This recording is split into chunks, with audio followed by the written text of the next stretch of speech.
vamos a comenzar con la lectura bíblica, que la encontramos en el libro de Efesios, capítulo 2, versículo 20. Y dice así, pues, la palabra del Señor. Edificados sobre el fundamento de los apóstoles y profetas, siendo la principal piedra del ángulo Jesucristo mismo. Con ese texto queremos iniciar el estudio de la tarde de hoy, continuando con los temas que hemos tenido, que hemos ido desarrollando acerca de los pioneros. Sí, los pioneros, acerca de los pioneros no, acerca de la unidad de la iglesia. Y hemos enfocado ya en el aspecto más práctico, preguntarnos y con esa pregunta investigar si los pioneros adventistas se unirían a los diversos movimientos de reforma que se han levantado, o se quedarían en la corporación a pesar de su apostasía, o se unirían a algunos de los movimientos de reforma que han surgido, de unos pseudo movimientos de reforma que han surgido. Esa ha sido, pues, digamos, el estudio de esto esta semana. Y antes de seguir avanzando con ese tema, porque todavía falta estudiar los otros movimientos surgidos dentro del adventismo, las otras divisiones, queríamos colocar, como quien dice, un punto firme sobre quiénes son los pioneros, cuál es su identidad, cuál fue su misión y cuál debería ser entonces nuestra actitud hacia estos mensajeros de Dios. Entonces, bueno, en ese espíritu queremos analizar y hemos traído este versículo central. En este versículo nos habla de la iglesia. Si lo vamos, como siempre recomendamos, si vamos al contexto y vamos a leer este pasaje en su contexto, Efesios capítulo 2, desde el versículo 11, si vamos a decir el versículo 11, encontramos grandes cosas importantes que nos van a ayudar a entender esta verdad. Primero dice el apóstol Pablo a los gentiles, este es un mensaje a los gentiles, y él les dice a los gentiles: acordaos que en otro tiempo vosotros, los gentiles en la carne, eres llamados incircuncisión, por la que se llama circuncisión hecha con mano en la carne. En aquel tiempo, dice el versículo 12, estabais sin Cristo, alejados de la República de Israel, extranjeros a los pactos de la promesa, sin esperanza, sin Dios en el mundo. O sea, eso es una gran realidad. Nuestra condición antes de conocer a Cristo. Estábamos alejados de la República de Israel, de los pactos, de la promesa, de la esperanza. No teníamos Dios. Pero ahora, y aquí está la parte interesante, ahora en Cristo Jesús, vosotros que en otro tiempo estabais lejos, habéis sido hechos cercanos por la sangre de Cristo. O sea, Cristo nos ha acercado. ¿A qué nos ha acercado? A la República de Israel, a los pactos de la promesa, a la esperanza, a Dios. ¿Y cómo lo ha hecho? Versículo 14, porque Él es nuestra paz, que de ambos está hablando el contexto, el pueblo, el sujeto tácito de la oración, de ambos pueblos, de los pueblos de Israel y el pueblo gentil, de esos dos pueblos, hizo uno. Hizo un pueblo. Tomando de los gentiles, tomando de la República de Israel. Del remanente de los gentiles, del remanente de Israel. De esos, tomó un remanente de cada uno de esos dos pueblos e hizo un pueblo. ¿Y cómo hizo? Dijo, derribando la pared intermedia de separación. Jesús tuvo que derribar una pared que nos separaba, que separaba el pueblo gentil del pueblo israelita. Versículo 15 dice, ¿cuál fue esa pared que derribó? Dirimiendo en su carne las enemistades. Dirimiendo, resolviendo, quitando, anulando en su carne, en la carne de Cristo, las enemistades. Las enemistades entre ambos pueblos. ¿Cuál es esa enemistad? La ley de los mandamientos en orden a ritos. O sea, Jesús anuló la ley ritual para edificar en sí mismo los dos pueblos en un nuevo hombre, haciendo la paz. Entonces, ¿qué hizo el Señor? Anuló los mandamientos rituales dados a los judíos, que eso era una pared intermedia, esa era una pared que separaba. Esa es una pared que separa a los judíos de los gentiles. Y para poder hacer un solo pueblo tuvo que derribar esa pared. La ley de los mandamientos en orden a ritos. La ley, aquí el versículo es muy claro. La ley de los ritos, no está hablando de la ley moral, de la ley de los 10 mandamientos. Eso no. Esa ley no es una ley para un pueblo. Esa ley es para todo el universo, ni siquiera para todos los seres humanos, para todo el universo. Es el cimiento del trono de Dios. Y reconciliar por la cruz con Dios a ambos en un mismo cuerpo, matando en ella las enemistades. Y vino y anunció la paz a vosotros que estabais lejos y a los que estaban cerca. Que por él, por Cristo, los unos y los otros tenemos entrada por un mismo espíritu al Padre. Así que ya no sois extranjeros ni advenedizos, sino juntamente ciudadanos con los santos y domésticos de Dios. Noten que no somos extranjeros, porque somos parte de ese pueblo. Pero ¿cuál es el pueblo de Dios? Aquí el texto es muy claro, el pueblo de Dios es el que Jesús edificó de remanente de los judíos y remanente de los gentiles. Edificados sobre el fundamento de los apóstoles y profetas, siendo la principal piedra del ángulo Jesucristo mismo. Entonces aquí ya se nos define lo que es la iglesia. La iglesia de Cristo es el pueblo que Dios edificó, que Jesús edificó, tomando un remanente de los judíos, un remanente de los gentiles, después de haber derribado la pared que los separa, tomó un remanente de cada pueblo y edificó un pueblo. Y ese pueblo que él estableció lo edificó sobre un fundamento. Colocó una roca, una piedra fundacional, la piedra del ángulo. No es Pedro. Esa roca no es Pedro. Esa roca es Jesucristo mismo. La Biblia se explica a sí misma. Así que cuando Jesús le dijo a Pedro, sobre esta roca edificaré mi iglesia, aquí en Efesios 2:20 se nos explica que esa roca, esa piedra angular, no es Pedro, es Jesucristo. Que Pedro sí iba a ser una piedra en ese fundamento. Claro que sí, los tenemos aquí leyendo, mírenlo. La principal piedra del ángulo es Jesucristo. Pero los fundamentos son los apóstoles y profetas. Los fundamentos son los 12. O sea, Pedro es parte de los fundamentos de la iglesia. Sí, pero no es el único. Pedro es la 12ª parte del fundamento. O sea, los fundamentos son 12, porque dice aquí los apóstoles y profetas. Esos apóstoles y profetas, esos 12 apóstoles y profetas, son el fundamento. Estos son 12 fundamentos. De hecho, cuando vamos a Apocalipsis, fíjese lo que dice de la Nueva Jerusalén. Un momentico para que cerremos esta idea. En Apocalipsis capítulo 21, habla de la santa ciudad que vio Juan en visión. Y vamos a ver si está aquí.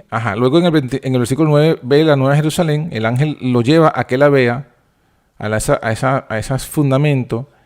Y aquí está, en el versículo 12, nos explica. Esa Nueva Jerusalén, esa gran ciudad que desciende del cielo, tiene un muro grande, alto, con 12 puertas. O sea, tiene 12 puertas, 12 entradas. Y en cada puerta un ángel, porque dice 12 ángeles. Y nombres escritos que son las 12 tribus de los hijos de Israel. O sea, cada puerta tiene un nombre y es una de los hijos de Israel, una tribu. Y luego que presenta eso, habla de los fundamentos del muro, de la nueva ciudad. Repite que las 12 puertas, que cada puerta es una perla. Vamos a ver si es aquí, porque lo estoy buscando y no lo conseguimos, no es aquí.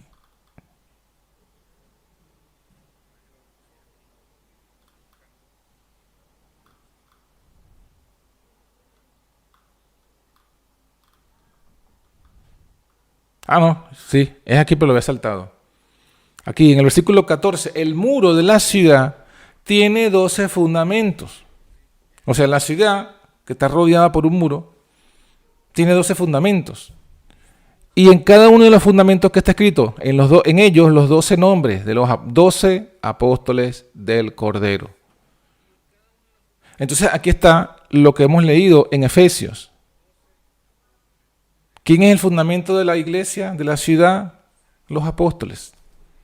¿Es un solo fundamento? No, son 12 fundamentos. ¿Pedro es un fundamento? Sí, pero también lo es Juan, también lo es Santiago, también lo es Tomás, todos los que están allí.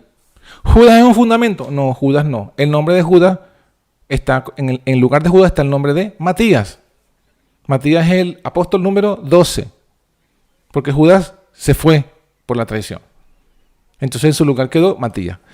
¿Qué tenemos entonces aquí? El fundamento de la iglesia son los apóstoles y los profetas.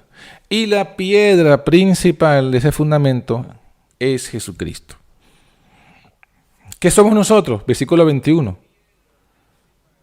Somos templo santo en el Señor. ¿Y qué más? Somos edificados juntamente con ellos para morada de Dios en el Espíritu. O sea, nosotros vamos siendo un ladrillo más que se va colocando allí. ¿Sí? Somos columna. La iglesia es columna y baluarte de la verdad.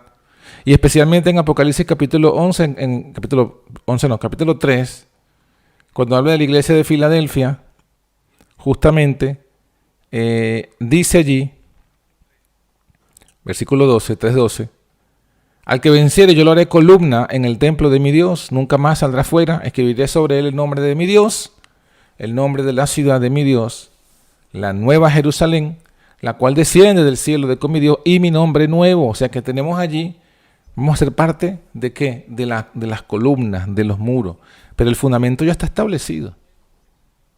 Entonces nosotros somos llamados a ¿qué? A eso. Efesios lo que nos dice es que fuimos llamados a ser parte de esa iglesia, de esa edificación. Bueno, bienvenidos todos los hermanos que se han estado uniendo, que nos han saludado. Hermana Ivonne, bienvenida. Zulay, Rosa Duque, Melchor Ruiz, Pérez Sábado, Yaxeni Gómez, desde Venezuela. Bienvenida, hermana Yaxeni Gómez. Será bueno que nos diga desde qué parte de Venezuela nos escribe. Y tenemos un grupo de hermanos también. En México también, en Estados Unidos. Lluvia Guzmán, Gloria Guzmán del Real, bienvenida, hermana. Y la hermana Gloria Rodríguez, buena tarde, feliz sábado, bienvenida. Muy bien, entonces, aclarado esto de la iglesia, tenemos ahora que entender que la iglesia ha pasado, según la profecía, como ya lo estamos aquí viendo, por diversas etapas en la historia. Y eso sigue siendo válido, sigue siendo la iglesia que se colocó en el fundamento, los fundamentos siguen siendo los fundamentos, los apóstoles y los profetas. Y en la historia de la iglesia, ya la hemos estudiado en Apocalipsis 12, nos dice que la iglesia iba a pasar por una persecución, 1260 años de persecución. Eso, los que no lo han revisado lo pueden ver aquí. Apocalipsis 12 es la historia resumida, compacta de la iglesia, desde que nace Jesús, se encarna, hasta que es arrebatado aquí. Luego en el versículo 6, cuando la iglesia huye al desierto por 1260 días. Luego nos menciona en ese momento que la mujer está en el desierto por 1260 días, es sostenida por Dios. Luego viene otra oleada de persecución al final de los 1260 días, que es cuando los protestantes son perseguidos por otros protestantes, pero más apóstatas. Y finalmente la iglesia tiene que huir hacia otro continente, el continente de la tierra, continente americano. Y allí en Estados Unidos, en la tierra, la mujer, que es la iglesia protestante que huye, tiene una descendencia que es una iglesia final que surge, que es la iglesia adventista. Ahí lo dice.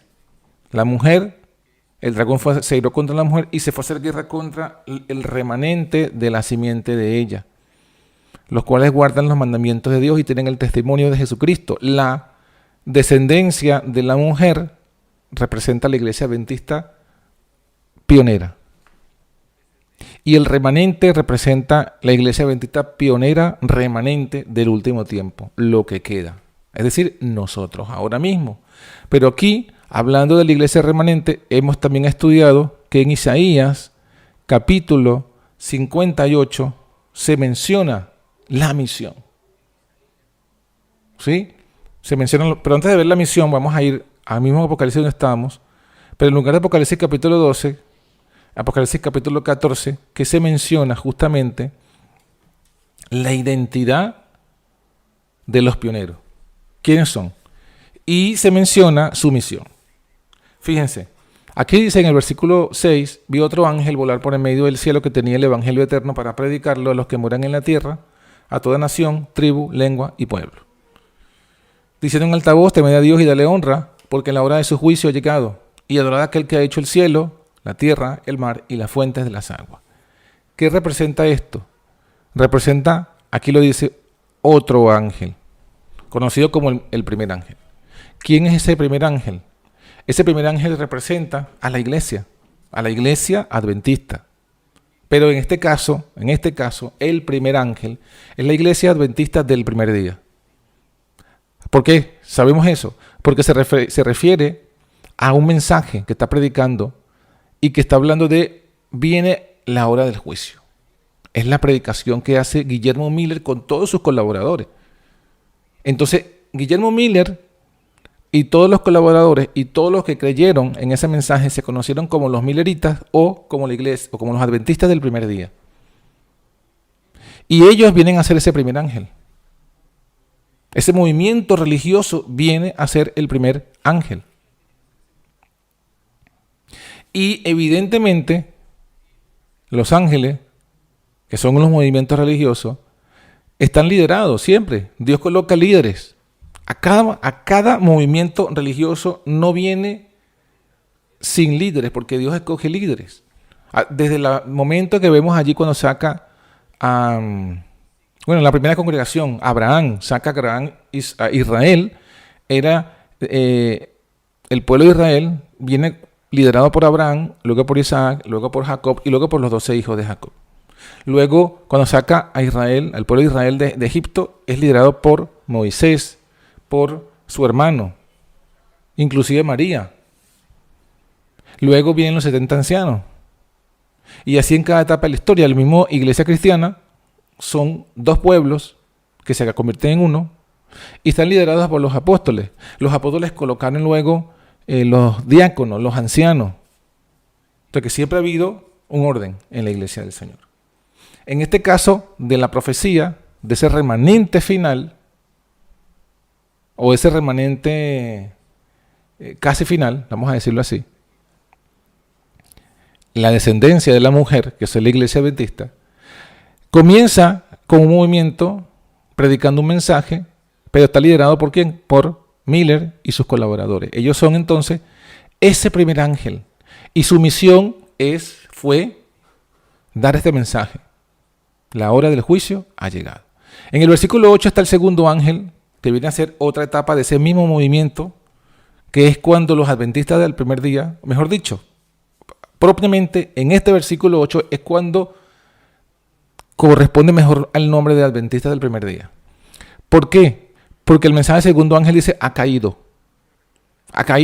esa Babilonia, esa grande ciudad, y eso fue el entendimiento de que la iglesia protestante, la mujer, tomando el lenguaje de Apocalipsis capítulo 12, la mujer que había huido de Europa y la tierra la había ayudado, que quiere decir el protestantismo que llegó a Estados Unidos, ahora ha caído ese protestantismo. Esa mujer ha caído y se ha convertido en hija de Babilonia, hija de la gran Babilonia, la madre de la ramera, de la Iglesia Católica. La Iglesia Católica cayó desde el siglo IV cuando se unió con Constantino.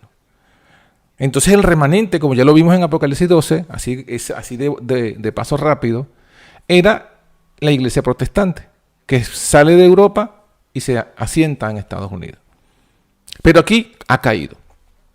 Ha caído Y entonces, ¿quién toma su lugar? ¿Quién toma el relevo? Bueno, justamente los que están predicando este mensaje. Y cuando se separan de esas iglesias protestantes caídas, es cuando se convierten en adventistas del primer día. Antes, en el primer ángel, el primer ángel se les conocía como los mileritas, pero ellos estaban dentro de las iglesias, no se habían salido. Es cuando cuando entienden el llamado del segundo ángel de salir de ella. O sea, aquí están los adventistas del primer día, con sus líderes. Su misión, ¿cuál fue? Bueno, denunciar la caída espiritual del protestantismo. ¿Por qué? Porque rechazó el mensaje del primer ángel. Rechazó las 2300 tardes y mañanas. Rechazó la hora del juicio. Y eso las convirtió en Babilonia. Porque una iglesia se convierte en apóstata cuando rechaza un mensaje que viene del cielo. Ahora, el mensaje del tercer ángel, ¿quién es? Ahora sí podemos decir que el tercer ángel es la iglesia adventista, o son, mejor dicho, porque todavía no son formalmente denominación, son iglesia. Porque donde están 2 o 3 reunidos, ya esa es una iglesia. Lo que no son es una denominación registrada, pero son una iglesia. La iglesia adventista del séptimo día comienza en el versículo 9 cuando viene el mensaje del tercer ángel, porque el mensaje del tercer ángel ahora entiende el último mensaje, que es la reprensión a la adoración a la bestia, a su imagen y su marca. Y trae el mensaje de la vigencia de los mandamientos de Dios y de la fe de Jesús. Es decir, entiende que la ley de Dios no ha sido anulada, no ha sido abolida, sino que sigue vigente y por tanto el sábado, que es el 4º mandamiento, sigue siendo vigente y comienzan a observar. Entonces, a partir de aquí, es la iglesia adventista del séptimo día. Y es aquí los líderes de este tercer ángel que se conocen como los pioneros. Entonces, aquí hay que aclarar algo. Si ustedes, los que han visto el video que publicamos ayer en la tarde, sacamos un video de un pastor adventista donde hablaba de los pioneros en general y mencionaba que los pioneros, y colocaba a Guillermo Miller como pionero. Pero Guillermo Miller no es un pionero, porque Guillermo Miller no perteneció al mensaje del tercer ángel, no lo recibió, no lo aceptó, no lo predicó. ¿Quiénes son los pioneros? Bueno, ya que tenemos aquí el tercer ángel, los líderes del movimiento adventista, la iglesia adventista del séptimo día, el tercer ángel. Tenemos una cita que queremos compartir para reafirmar esta verdad, que no la pusimos en el video de ayer, pero es parte importante para hoy. La tenemos allí en un libro que se llama Mensajes Selectos, tomo 1. Lo tienen allí en la pantalla. Y se titula, esta parte de lo que vamos a leer, El firme fundamento de nuestra fe. Esto creo que es la página, vamos a ver, bajando un poquito vamos a ver la página, si lo logramos ver.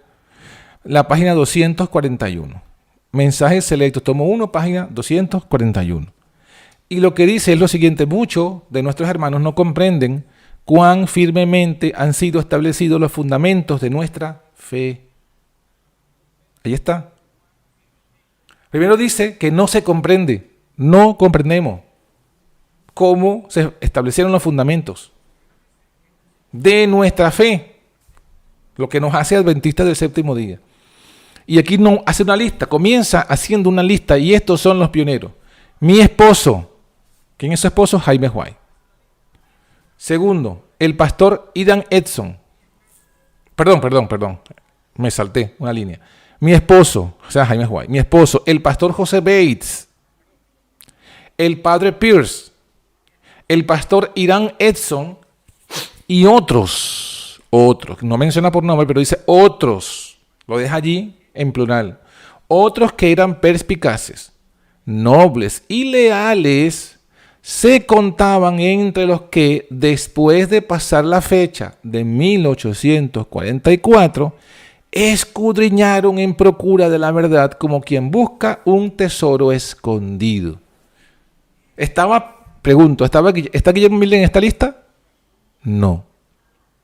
¿Estaba Guillermo Miller en lo que vamos a leer? No. Ni Guillermo Miller, ni Carlos Fitch, ni Josías Lich tampoco. Ellos no son pioneros, fueron líderes usados por Dios para el mensaje del primer y segundo ángel, sí. Pero no para la fundación de la Iglesia Adventista del Séptimo Día. No para eso. No son pioneros entonces. No son los que establecieron ese fundamento de fe. Sigo leyendo. Me reunía con ellos, o sea que otro pionero más era Elena de White. Me reunía con ellos y estudiábamos y orábamos fervientemente.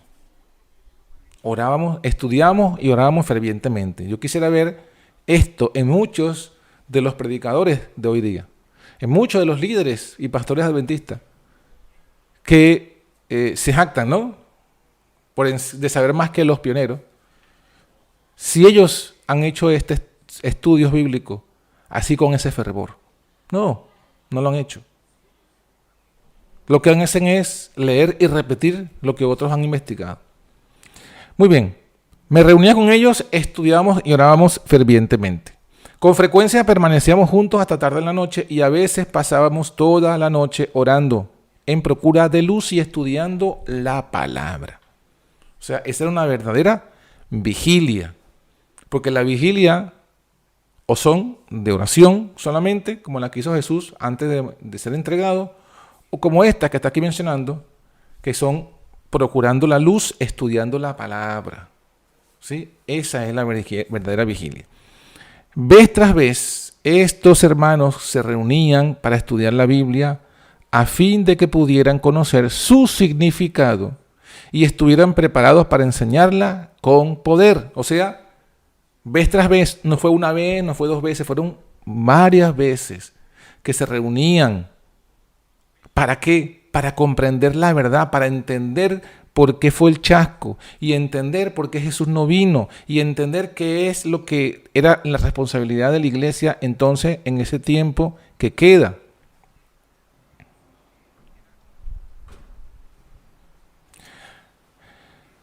Cuando llegaban al punto, dice aquí, ¿no? Cuando llegaban al punto en su estudio, vamos a subirlo un poquito, donde decían, no podemos hacer nada más. Cuando hacían todo el esfuerzo por estudiar la palabra y ya no podían, y ya no entendían más, se quedaban trancados en un punto del estudio, ¿qué pasaba? El Espíritu del Señor descendía sobre mí y era arrebatado en visión. Y se me da una clara explicación de los pasajes que habíamos estado estudiando, con instrucciones en cuanto a la forma en que debíamos trabajar y enseñar con eficacia. O sea, cómo se establecieron los fundamentos, porque así comienza la cita. La gente no sabe cómo se establecieron los fundamentos. ¿Cómo se establecieron los fundamentos? Bueno, con el estudio de la Biblia y la confirmación del espíritu de profecía. Porque hoy hay una historia que la gente teje. Los líderes del adventismo actual, del adventismo apostatado, tejen una historia y dicen, no, es que ninguna doctrina de nuestra fe se estableció por el espíritu de profecía, sino por la Biblia. Eso es una media verdad. Esa es la mitad de la verdad. ¿Y qué pasa cuando hay una mitad de verdad? Hay otra mitad de error. Entonces, hay una mezcla de verdad con error y eso significa que el resultado es error, engaño. Aquí está la verdad inspirada, no me crean a mí. Yo no estuve presente en ese momento, yo ni había nacido. Pero aquí la que sí estuvo presente nos testifica, la cual creemos que es profeta, inspirada por el Señor, y que sus escritos son veraces porque son inspirados por Dios, dice que el fundamento de la fe se estableció en oración, en estudio de la palabra y en la confirmación y explicación, porque no podemos decir que solamente confirmación. Aquí dice, cuando llegaba al punto en su estudio donde decían no podemos hacer nada más, o sea, cuando no avanzaban en el estudio, el Espíritu del Señor descendía sobre mí, era arrebatada en visión y se me daba una clara explicación de los pasajes que habíamos estado estudiando. Entonces, no es simplemente confirmación, corrijo, es oración, estudio de la palabra y explicación de las partes difíciles, explicación del espíritu de profecía. Esos tres elementos combinados dieron como resultado, ¿qué cosa? La luz, aquí lo dice, así se daba luz.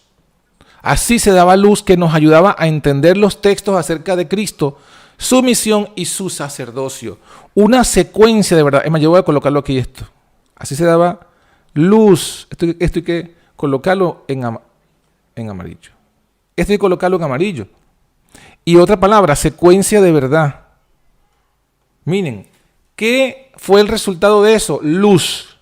¿Qué fue el resultado de eso? Secuencia de verdad, o sea, todo un sistema de verdad que se extendía, dice allí, desde ese tiempo, o sea, desde 1844 que comenzaron las reuniones, desde ese tiempo hasta cuando entremos en la ciudad de Dios. Una secuencia de verdad que va desde el 1844 hasta que entremos en la ciudad de Dios, me fue aclarada y yo comuniqué a otros las instrucciones que el Señor me había dado. Esto tenemos que memorizarnos, hermanos, porque esto es el testimonio de cómo se establecieron esas 28 doctrinas que estamos estudiando todos los viernes a la 1 de la mañana hora de España. Todos los viernes estudiamos esto. Y hemos estado estudiando ¿qué cosa?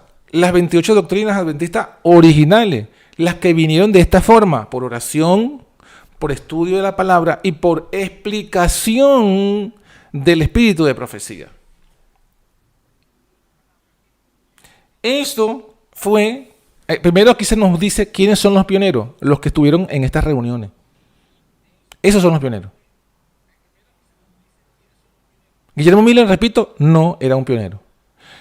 M.L. Andreasen, que también se menciona en el video que colocamos anoche, no, ni siquiera había nacido, tampoco es un pionero, o sea, se ha prostituido ese título de pionero y a cualquier adventista de la época de Elena de White ya se le dice, ese es un pionero. No, no son todos pioneros.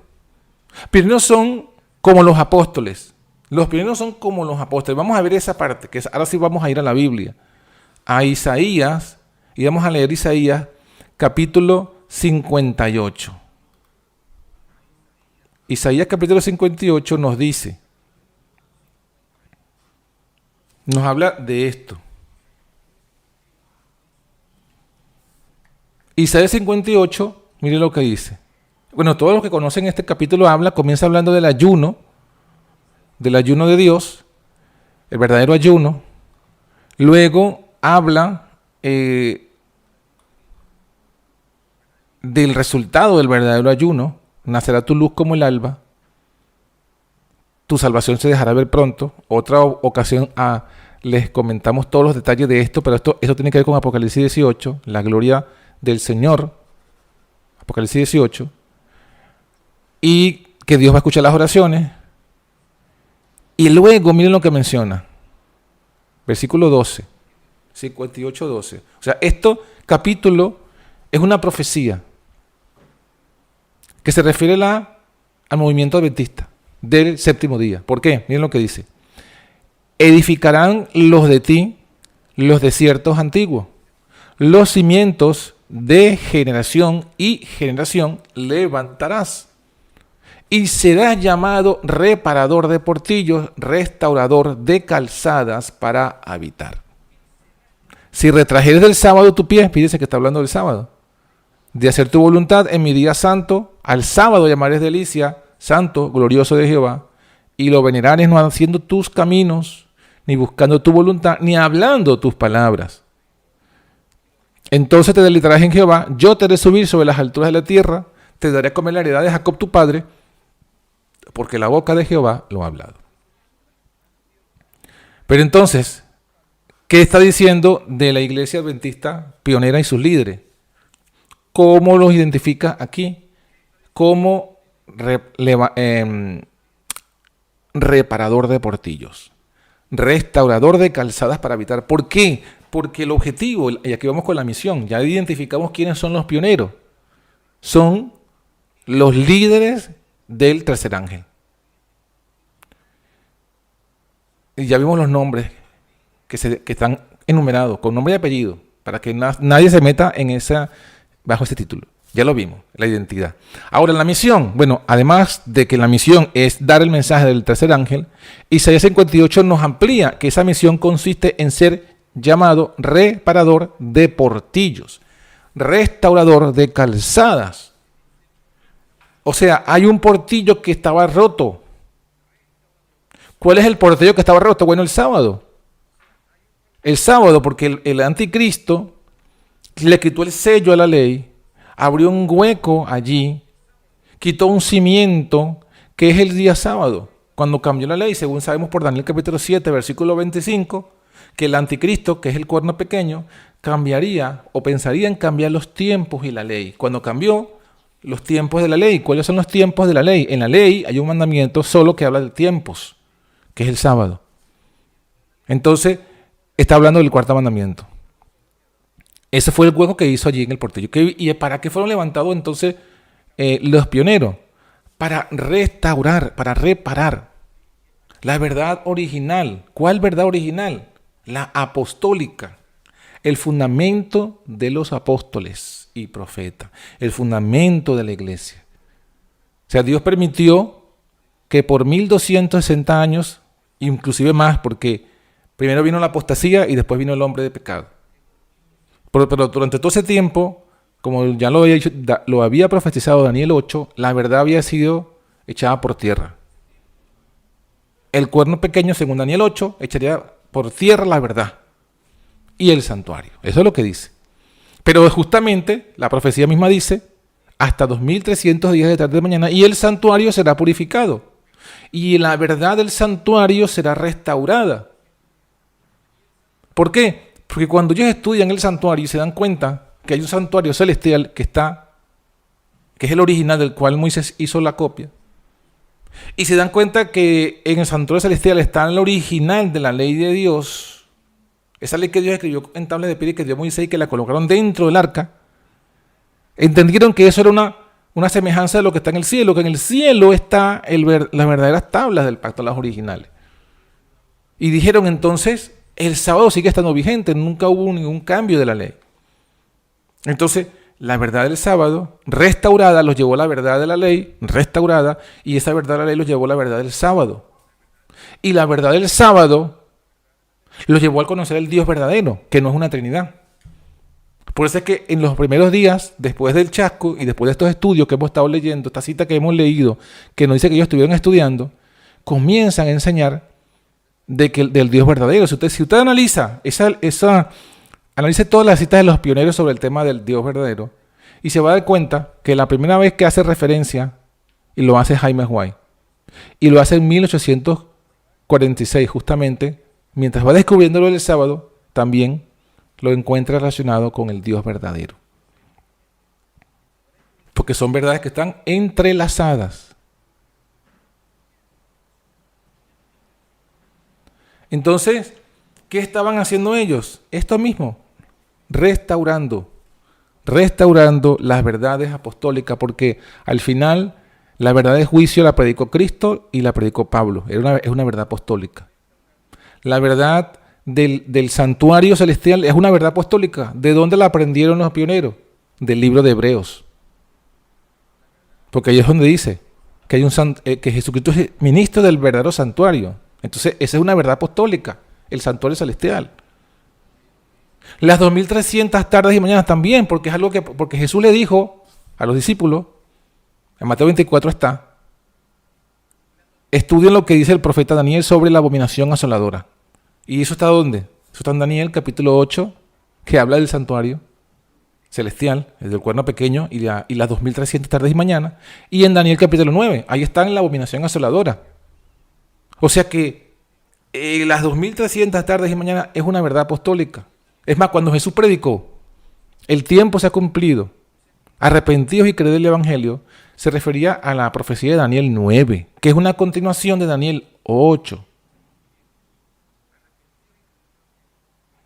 Cuando Pablo le dijo a los tesalonicenses, en 2 Tesalonicenses, que les dijo a ellos que sería quitado de en medio el que ahora impide que surja el ministerio de iniquidad, que es el hombre de pecado, cuando usa la expresión quitado de en medio, esa expresión viene de Daniel capítulo 8. porque se dice que será quitado el continuo. Y Pablo le dijo, no os acordáis, le dijo Pablo, está escrito en la Biblia, no os acordáis que cuando yo estaba con vosotros os decía esto. ¿Cuál es el fundamento del que Pablo predicaba? Que vendría alguien que sería quitado para que surja el cuerno pequeño, la abominación asoladora. Daniel capítulo 8, quitado el continuo y se pondrá la abominación asoladora.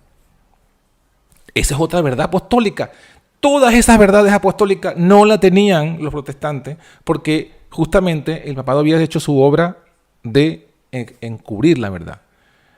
Otra verdad apostólica, para nosotros solo hay un Dios, el Padre. No dice Pablo para mí, no, para nosotros.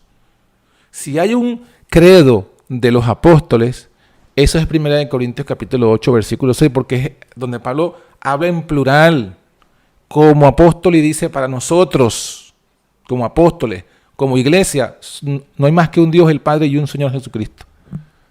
Esa es otra verdad apostólica que fue echada por tierra por la Trinidad. El sábado, ya lo sabemos también, otra verdad apostólica echada por tierra.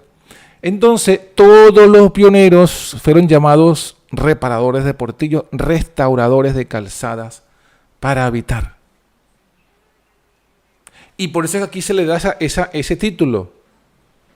El Espíritu de Profecía les daba el título de pionero, pero la Biblia le da el título de reparador de portillos, restauradores de calzada. Y la promesa es que si nosotros nos unimos a ellos en esa misión, ¿cuál es la promesa? Te deleitarás en Jehová. Yo te haré subir sobre las alturas de la tierra y te daré a comer la heredad de Jacob tu padre, porque la boca de Jehová lo ha hablado. No hay ni una sola cita donde usted va a encontrar, no, es que los pioneros, bueno, eso estaban equivocados, pero lo que ellos hicieron fue lo mejor que pudieron. Es que ellos eran ignorantes, ellos no tenían estudios teológicos. Imagínate, la nena dejó ahí hasta 3er grado nada más de primaria. No. La verdad de Dios no es por escolasticismo, no es por ese falso engaño de sabiduría mundana. Es que este es doctor. Bueno, ustedes pueden ver el video que pusimos ayer. La calidad de los doctores del mundo. Se llaman doctores, pero ni siquiera son capaces de leer con comprensión. A lo mejor son doctores, pero en el engaño, maestros del engaño. Pero no son doctores en la palabra. Restauradores, reparador de portillos y restaurador de calzada. Esa es la misión. ¿Y cuál debe ser entonces nuestra actitud? ¿Cuál debe ser nuestra misión? Nuestra misión debe ser unirnos a ellos en esta labor, porque esta labor no ha terminado. Ha tenido un traspiés. Esa labor tuvo un traspiés porque murieron los pioneros y se levantaron entonces otros, ¿no? Se levantaron, se sembró otra semilla, una cizaña, y eso ha perturbado pues la fe, ¿sí? Vamos a finalizar con esta cita que quizás ya la hemos visto antes, pero vamos a recordarla y quedamos concluidos por el estudio de hoy. Esta es una matutina llamada Cada día con Dios, del 27 de abril.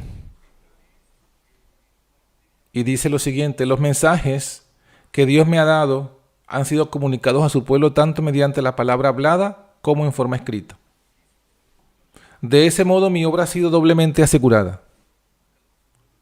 He sido instruida en el sentido de que el Señor, gracias a su infinito poder, ha preservado la mano derecha de su mensajera por más de medio siglo. O sea, que fíjense que ahora está hablando ya, la cita que leímos hacía referencia al principio de los fundamentos adventistas. Ahora está escribiendo ya al final casi de su ministerio. ¿Y qué está diciendo? Que Dios le ha dicho, le ha confirmado que ya no debió vivir tanto, básicamente.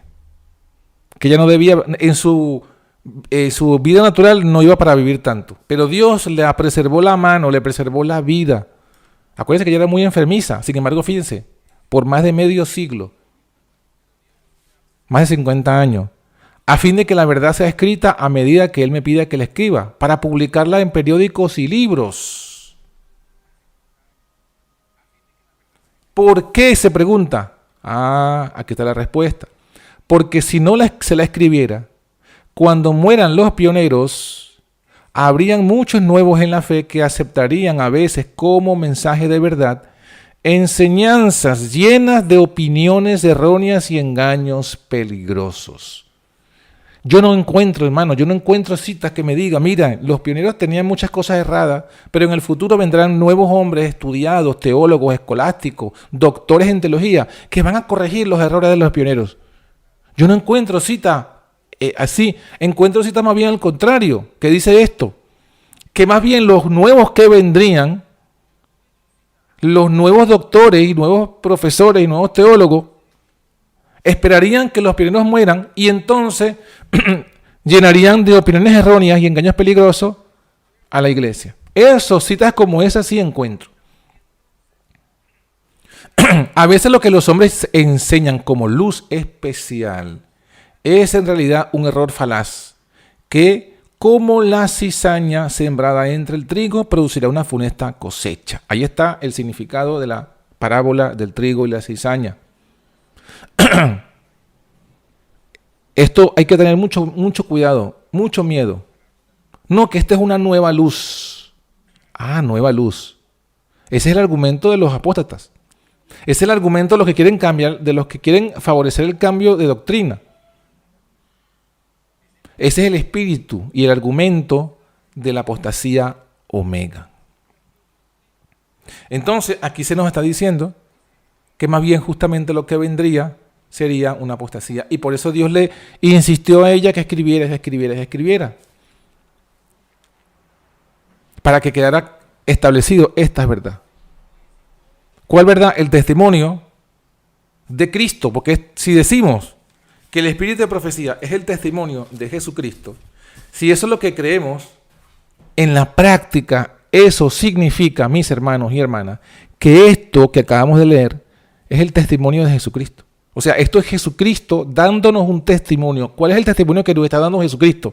Jesús nos está diciendo, nos está testimoniando, miren, yo estaba con los pioneros, yo iluminé a los pioneros, yo los guié para que descubrieran la verdad, para que la escribieran en los libros y le preservé la vida a mi profeta, a Elena de White, para que quedara esto establecido. Justamente para protegerlos de esa famosa o supuesta nueva luz. Bueno, eso es lo que dicen. La corporación dice que los cambios que han hecho fue porque tuvieron nueva luz. La reforma, lo mismo. Y seguiremos viendo los otros sábados que los otros movimientos separatistas o los otros movimientos adventistas, los otros grupos adventistas, siempre tienen alguna nueva luz diferente a los pioneros. Hay alguna nueva luz que tienen diferente a los pioneros. O sea, no son el remanente, porque el remanente, dice Apocalipsis 12, son remanente de esa iglesia. Los otros de la simiente. No tienen la misma restauración de verdades que tuvieron ellos. Entonces, mis hermanos, que el Señor nos ayude a entender estas cosas y nos ayude a ponernos entonces de parte de la verdad, de parte de la justicia. Tenemos que saber y entender estas cosas. Les ruego que tomen estas cosas con oración, con estudio. Revísenlas, recuérdenlas, repásenlas. Y cuando el Señor les confirme en su corazón y en su mente que esto es así, no duden más y pónganse de parte de la justicia, aunque se desplomen los cielos. Que Dios los bendiga a todos. Vamos a hacer una oración para concluir. Y bueno, les pregunto siempre para que tengan ese pensamiento. Hoy, ¿qué decidimos hacer? ¿Nos ponemos de parte de los restauradores o nos ponemos de parte de los que traen nuevas luces? Que Dios nos bendiga. Vamos adelante. Muy bien, amén. Oremos. Gracias, Padre, por tu palabra profética. por el testimonio del espíritu de profecía, el testimonio de tu Hijo Jesús. Te suplicamos, Señor, que nos des entendimiento, que nos des, que toques nuestra mente, nuestro corazón, nuestro espíritu, para que entendamos, Señor, que esta es tu palabra, que esta es tu verdad. Ayúdanos a salir de todas esas opiniones erróneas, de todas esas confusiones y engaños, de todas esas tinieblas, y a colocar nuestra mirada fija en lo que está en la Escritura, en lo que está en el espíritu de profecía y en lo que tú le diste, Señor, a estos hombres que fueron restauradores de tu verdad. Queremos conocer esas verdades. Ayúdanos, Padre. Guíanos, no nos abandones. Sobre todo, danos esa unidad como pueblo, para que sigamos, Señor, todos juntos, ese norte, ese camino, esa acción que tenemos que tomar todos, de dejar a un lado los errores de Babilonia, el vino de Babilonia, y también las nuevas luces que contradicen lo que ya tú revelaste a tus siervos y siervas del siglo pasado. Danos un resto de sábado bendecido. Te lo pedimos, Padre, en el nombre de tu Hijo Jesús. Amén. Amén.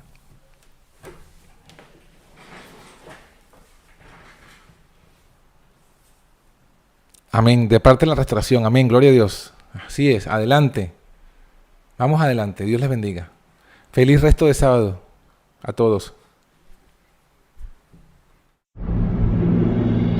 En un mundo lleno de confusión, violencia y maldad,